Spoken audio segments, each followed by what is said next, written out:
Good afternoon, you ruddy lovely people, and welcome along to your match preview for tomorrow night's big game as the boys are set to travel to Germany to take on Eintracht Frankfurt in the second leg of our Europa League Quarter-Final. This game is absolutely massive. We're in the semi-finals of the Europa League. We're in with a real chance of winning our first European trophy in many decades. Our first trophy since 2007. Lose, there will be major repercussions, in my opinion. I think if we go out tomorrow night, especially with a poor performance, we'll be waking up to news on Friday morning that Ange Postecoglou has been sacked. And from there, we start building to next season. From there, it's all eyes on who the next manager's going to be. And this season just drifts away. And we talk about it in 15 to 20 years as one of our worst in the club's history. Despite how bad our league form's been though, we win this competition. All of a sudden, it's the best season we've technically had, success-wise, in decades. So, this game is absolutely huge. It really is. In the first leg, I thought we played really well. I thought we played really well. I thought first 5 minutes started a little bit shaky. A few mistakes at the back, which we made on the weekend against Wolves. Ekitike scores a fantastic goal. He's their real danger man for Frankfurt. And then Frankfurt sort of had their game plan. They were going to sit in, try and counter-attack us. They did a few times in the first half. We weren't really stopping their counter-attacks. We were having a lot of the ball, but we weren't creating a lot of chances. We scored that goal thanks to Poro's lovely back in, and it was really good play. But I thought the first half was pretty average. We weren't anything special. We weren't also poor. Second half, that's some of the best football I've seen Spurs play this season, you know. We didn't get a goal in that second half, which could prove to be massive, because heading into this away game, the crowd's going to be up for it, the light's going to be shining down, and we know that Tottenham as a football club tend to crumble like a chocolate digestive in a milky tea when the pressure is on and the crowd is loud and the lights are shining down. So we may be kicking ourselves come Friday that we didn't get that extra goal in the home leg. But second half, I thought we played really well. And, you know, I don't like it when Ange's come out after so many games and said we were unlucky and we were in the game. Like he did it on Sunday against Wolves. I don't know what game he was watching, in all honesty. He was saying apart from the errors, we were pretty solid defensively. We conceded 4 goals. You can't just say apart from the errors. It's like apart from the defensive mistakes and the lack of blocks and tackles. I thought we defended quite well. That's the aim of defending. One of the big things about defending is don't make mistakes, be solid, and we did that on Sunday. But I'm digressing. My point was, I don't like it when Ange Postecoglou often comes out after games and says we played well, when I don't think 99% of the fan base can see it. But I genuinely did think for a lot of that game, especially the second half last Thursday, we did play well. But I do think Frankfurt will approach this second leg differently. They had a game plan in that first leg. Spurs, as I say, they're going to be up for it at home, but they have got weaknesses in their wide areas. Target those on the counter-attack and then give ourselves the advantage, whether that be with a win or a draw, heading back to our home ground. And that's what they did. So tomorrow night, I expect Frankfurt to be a lot more attacking. Now, you could argue for other teams, like if it was Manchester United, despite how bad they've been coming up against Frankfurt, that could play into our favour, because, you know, if they don't score early, that crowd gets on top of them, we can catch them out on a counter-attack. Not for Spurs. We're not going to change our tactics, right? We are just not going to change our tactics. There might be 1 or 2 little tweaks, maybe one fullback inverts and the other one doesn't, but I am not expecting Ange to suddenly play a counter-attacking game or press high, win it off them in transition and counter press. I'm not expecting any of that. I'm expecting high press. I'm expecting possession-based football. I'm expecting fullbacks inverting into the midfield. So I'll be surprised and pleasantly surprised, in all honesty, if it's anything else. So I don't think the pressure on Frankfurt at home to get that goal and them leaving themselves a little bit more open defensively could play into our favour, because I don't think we're going to adapt. I think it's going to be a toe-to-toe game, because there's going to be more initiative from Frankfurt at home to go forward with their fans spurring them on. And I think for us, we always play the same way under Ange, whether it hurts us or works for us. So I think it's going to be a game where both sides are going toe-to-toe. Watching last week, I thought we outplayed Frankfurt. I thought we showed that we have more quality than them. But that was at home. This is at their home. So are they going to push on that little bit more? Are they going to get those goals? Are the fans going to force the ball in the back of the onion bag for them, which ours weren't able to in the first leg? That's the big question heading in to this second leg, in my opinion. In terms of the lineup, I expect Ange to go full strength. I'm going to crash out if I don't see Jed Spence in that lineup. I do not understand why this fella is being dropped. He scored an own goal on the weekend, yeah.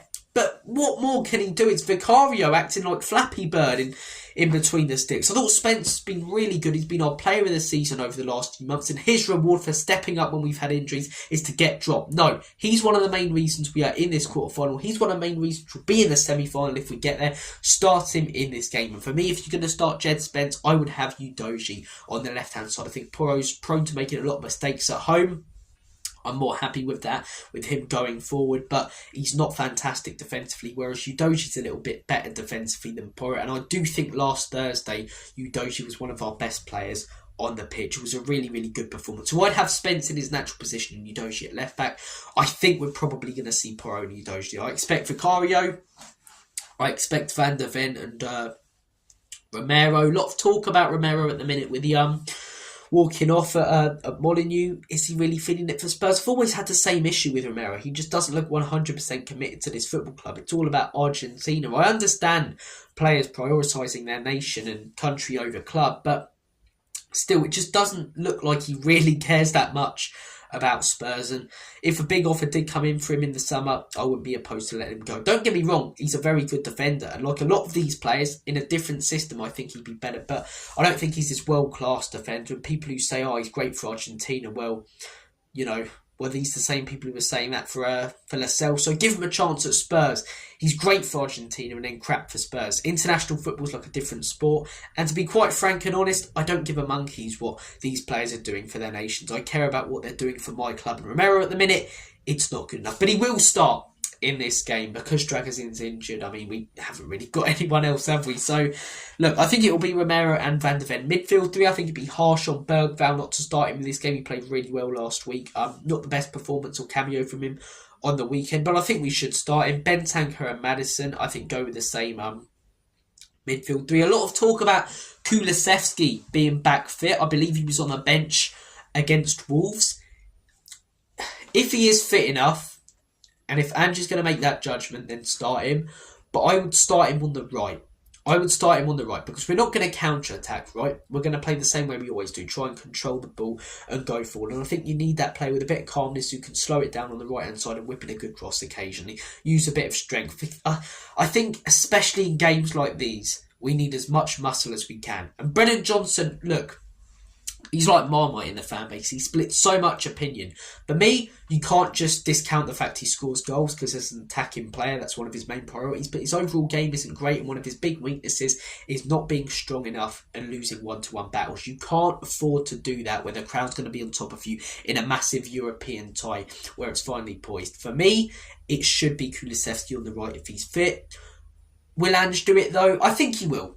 I think we'll see Bergvall, I think we'll see Maddison, and I think we'll see Bentancur, and I expect to see a front three of Heung-min Son, Dominic Solanke and Dejan Kulusevski. That's what I'd go with, that's what I think Ange would go with, but I also wouldn't be surprised if we see a Bissouma or Sarr in there, and I wouldn't be surprised if Kulusevski is fit, if he comes in to the midfield and takes James Maddison's spot, which for me would be really, really silly because you take away all of that creative outlet really in that number 10 role. Score prediction. Spurs have a habit of going into these big away games and crumbling. As I say, we did at Anfield. But Eintracht Frankfurt aren't no Anfield. Yeah, you know, the crowd's going to be louder. They've got German ultras that are going to be way louder than Liverpool have been at any point over the last 20 years. But having said that, there's a feel about Anfield. And it's not just the fans and the crowd. It's just the fact that no one goes there and gets results. I think 2 teams have beat them at Anfield in like the last 5 years. I think that was Leeds under 2 random teams as well. Leeds under Jesse Marsh and Crystal Palace under Glasner at the end of last season. So I don't think they have the quality that Liverpool do. I do think we'll be in this game, worst case scenario, even if we do get beat a lot more than we were in that second leg at Anfield. I think under the lights, Frankfurt will be the better team. I expect them to control the game. Because I do think we are a better team than them on paper, and we have got players who are very capable of stepping up, albeit they haven't in the Premier League. The fact they know this is what it comes down to, and the fact that Ange has a habit of being right on the verge of being sacked and pulling off a great result and pulling a rabbit out of the hat, I think we will go through to the semi-finals. That's what I want to happen, and that's what I think will happen. If Lazio make a great comeback, that will probably be the end to our Europa League campaign. But if we have Bodo Glimt in the semi, people say, oh, if they've beaten Lazio, they're better than Lazio. Yeah, but they're Bodo Glimt. The pressure of the semi-final might get to them a little bit, like it did Villarreal when they made it to the semi under Emery a few years ago. I do apologise if I sound a bit snotty and bunged up. Hey for you, man. Honestly, wouldn't wish it upon my worst enemy.